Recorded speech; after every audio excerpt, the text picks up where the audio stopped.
Hello friends, a great welcome to my channel. Today we are going to cover a topic which should be very near and dear to all the people who have immigrated to some other country. अगर आप किसी और country में हमेशा के लिए रहने चले जाएं और वहां पर आपको इंडियन खाना कहीं पर मिल जाए तो that will really be a very emotional thing. वो फूड जो होगा वो आपका मेटाफर होगा पुरानी यादों को जीने का, इंडिया की यादों को जीने का. वही इस पोइट्री में बताया गया है जिसका टाइटल है एट द लाहौर कड़ाही, रिटन बाय इम्तियाज धारकर. इसी टॉपिक के और भी सभी इंपॉर्टेंट वीडियोस आपको इस प्लेलिस्ट पर मिल सकते हैं. You can get the link of this playlist in description of this video. अगर आप इस राइटर को समझेंगे तो पोइट्री को समझना आसान हो जाएगा. Actually belongs to Pakistan but living in Britain. Imtiaz Dharker, a poet, artist and documentary filmmaker of Pakistani origin. अब बात करते हैं इस पोइट्री के बारे में एट द लाहौर कड़ाही. मैं चाहूंगी कि आप अगर इंडियन मूवी न्यू जर्सी इसका भी मेरा वीडियो देख लें तो आपको इस पोइट्री की फील के बारे में, इमोशन के बारे में एक बहुत अच्छा अंदाजा हो जाएगा. चित्रा बनर्जी दिवाकरुणी ने लिखी है Indian movie new Jersey poetry, जिसमें उन्होंने दिखाया कि किस तरीके से इंडिया के लोग बड़े इमोशनल हो जाते हैं किसी और कंट्री में जाकर when they watch any Hindi or any their regional language movie. उसी तरीके से इंडियन और पाकिस्तानी फूड खाते हुए साउथ एशियाटिक लोग किस तरीके से इमोशनल हो जाते हैं. Mixed composition, compromising people of different nationalities, Indian, Pakistani, British, सभी एक रेस्टोरेंट में हैं और होम कुक्ड फूड किस तरीके से उनको इतना अट्रैक्ट करता है. ऑल्दो एट प्रेजेंट तो वो रेस्टोरेंट फूड खा रहे हैं लेकिन वहाँ के फूड मेन्यू को देखकर उन्हें याद आता है कि इसी तरीके का खाना उनके घर में भी बनाया जाता था. जैसा कि मैंने आपको बताया, हमारी राइटर इम्तियाज धारकर वो भी पाकिस्तान से बिलोंग करती हैं. She got married to an Indian and living in England. The poet's cultural background basically helps her to do justice to the emotions and feelings that she has tried to express in this poetry. जो poet उस experience को खुद feel कर पाएगा वही बहुत अच्छे से लिख पाएगा और यही किया गया है इस पोएट्री में. अब पोएट्री समझते.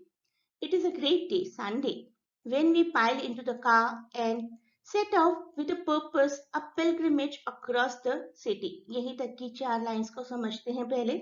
पोएट कह रही हैं कि बड़ा ही प्यारा दिन है, संडे है, हम सब कुछ दोस्त एक कार में पाइल अप हुए और एक पर्पस से कहीं जा रहे हैं, जैसे कि किसी पिलग्रिमेज पर जा रहे हैं. तो बाहर की कंट्री में रहकर एक इंडियन रेस्टोरेंट में जाना या पाकिस्तानी रेस्टोरेंट में जाना किसी पिलग्रिमेज से कम नहीं है. पिलग्रिमेज को मेटाफोरिकली उनकी फूड जर्नी से कंपेयर किया गया.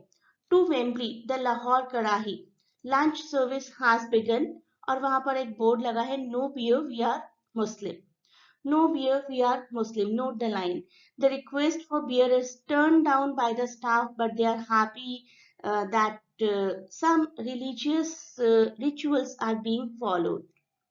But the morning sun squeezed into juice and Yaad Na Aaye. This is a very beautiful Bollywood song. 1963 का मोहम्मद रफ़ी का गाया हुआ गाना है ये. अगर आप सुनना चाहें तो YouTube पर सर्च करके सुन सकते हैं. याद ना जाए and the two in one.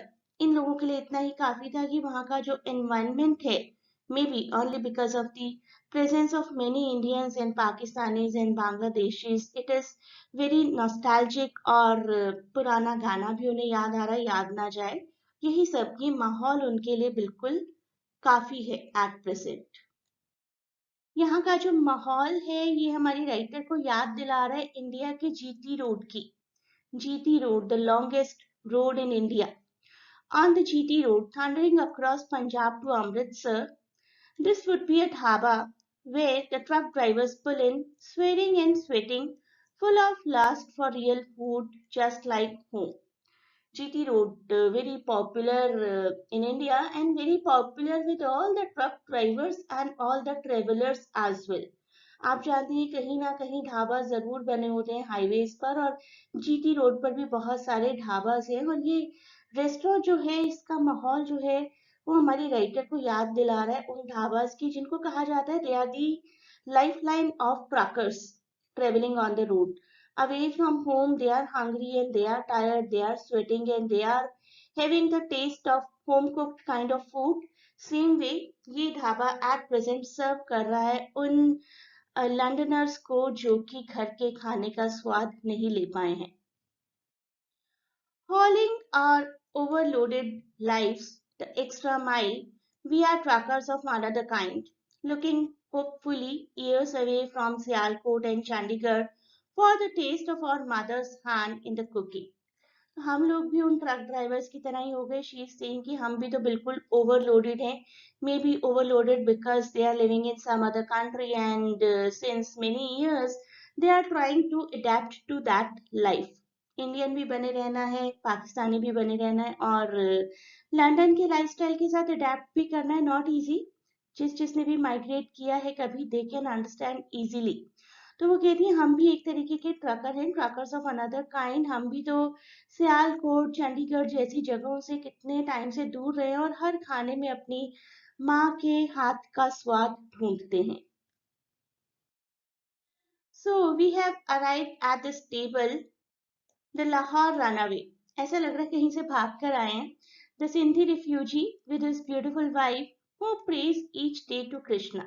अब वो एनवायरनमेंट बता रही है रेस्टोरेंट का. लाहौर से भागे हुए कुछ लोग ऐसा लग रहा है वो अपने आप को ही कह रही हैं. कुछ ऐसा लग रहा है सिंध से भाग कर आए हैं. उनके साथ एक ब्यूटीफुल वाइफ है जो शायद लॉर्ड कृष्णा को प्रे करती हैं. Keeper of her kitchen and her life. Lord Krishna जिनको कीपर ऑफ किचन माना गया है और may be keeper of life. The English man too young. एक इंग्लिश पर्सन भी है. ऐसा नहीं है कि इंडियन पाकिस्तानी रेस्टोरेंट में सिर्फ इंडियंस और पाकिस्तानी होते हैं. ब्रिटिशर्स को भी बहुत पसंद होता है इंडियन खाने का taste. That is the beauty of our food. तो एक इंग्लिशमैन है जिसके बारे में बोलती है too young to be flavoured by the Raj. British Raj की कॉलोनियलिज्म पीरियड की बात कर रही है. कॉलोनियलिज्म कितना क्रूअल रहा था हम लोगों के लिए, सभी इंडियंस और पाकिस्तानी के लिए, दैट वी नो. और वो कह रही है वहां पर एक यंग इंग्लिशमैन है जिसको शायद अभी ब्रिटिश राज की क्रूएलिटी ने टच नहीं किया है, उस प्रेजुडिस ने टच नहीं किया है कि we are Britishers and you are Asians और इंडियंस और पाकिस्तानी. एक गर्ल है with silky hair wearing the confident air of Bombay and उस गर्ल को देखकर ऐसा लगता है कि वो बॉम्बे से बिलोंग करती हैं. This winter we have learned to wear our past like summer clothes. Winter को यूरोपियन कंट्रीज में हमेशा एक ग्लूमी, एक सैड सीजन माना जाता है. इंडिया में विंटर्स जितनी अच्छी होती हैं बाकी कंट्रीज में उतनी ही टफ होती हैं because of the snowfall. Snowfall दूर दूर से एज अ टूरिस्ट बन के देखने में बहुत अच्छा लगता है, but if it is very regular near by your homes and shops and working places तब स्नोफॉल बिल्कुल अच्छा नहीं लगता है. विंटर्स की जगह लोग समर्स का इंतजार ज्यादा करते हैं. तो वो कह रही कि अब हमने विंटर्स छोड़ दिए और आज लग रहा है कि समर के कपड़े अपने पहन लिए. राइट. समर्स को वो मेटाफोरिकली अपनी नॉस्टैल्जिक मेमोरी से रिलेट कर रही हैं. Yes, a great day, a feast. We swoop on a whole family of dishes. अपनी पूरी फैमिली को सारी डिश देखकर याद कर रही हैं. This tadka dal is aunty Hamida. Kadhai gosht is khala Amina. Gajar halwa is apa Rashida. The warm naan is you. May be अपनी मदर को मेटाफोरिकली एड्रेस कर रही हैं. The warm naan is you. तो हर खाने में अपने किसी ना किसी रिश्तेदार को ढूंढा जा रहा है. My hand stop halfway to my mouth. खाते खाते मेरा हाथ रुक गया और आसपास देखा मैंने. ऐसा लग रहा है कि संडे मॉर्निंग ने हम सबको एक साथ बांध दिया है. The Sunday light has locked on all of us. The owners smiling son, may be इस रेस्टोरेंट का owner. The cook at the hot kebabs, Kartar, Rohini, Robert, Ayesha, Sangam, I. कुछ ऐसे नाम जो कि हर रिलीजन को रिप्रेजेंट कर रहे हैं और वहां पर रहने वाले कुछ लोगों को भी रिप्रेजेंट कर रहे हैं. रॉबर्ट जैसे नाम. Bound together by the bread we break, sharing out our continent. ये सभी लोग जुड़े हैं इस फूड के थ्रू उस एक कॉमन कॉन्टिनेंट से जिसके हम पार्ट हैं. These are ways of remembering. और इस खाने के थ्रू ही तो हम लोग नॉस्टैल्जिक हो रहे हैं, हम लोग अपनी कंट्री को याद कर रहे हैं। आज हम खा रहे हैं इंडियन या पाकिस्तानी या एशियन खाना, you can say. On a normal day, other days they would prefer Chinese, लेकिन आज इतना नॉस्टैल्जिक हो रहे हैं इसी फूड को याद करके, जिसकी वजह से वो अपने पूरे कॉन्टिनेंट को ही याद कर रहे हैं, अपनी पुरानी यादों के बारे में सोच रहे हैं, अपनी पुरानी लाइफ के बारे में सोच रहे हैं। फूड शायद सबसे बड़ा नॉस्टैल्जिक एलिमेंट होता है। This is what I have always learn from my friends and relatives living over some other countries. आप किसी भी अपने ऐसे रिश्तेदार को जो कि किसी बाहर की कंट्री में रहते हैं, कभी फूड की पिक्चर भेज कर देखिए, they will react for sure.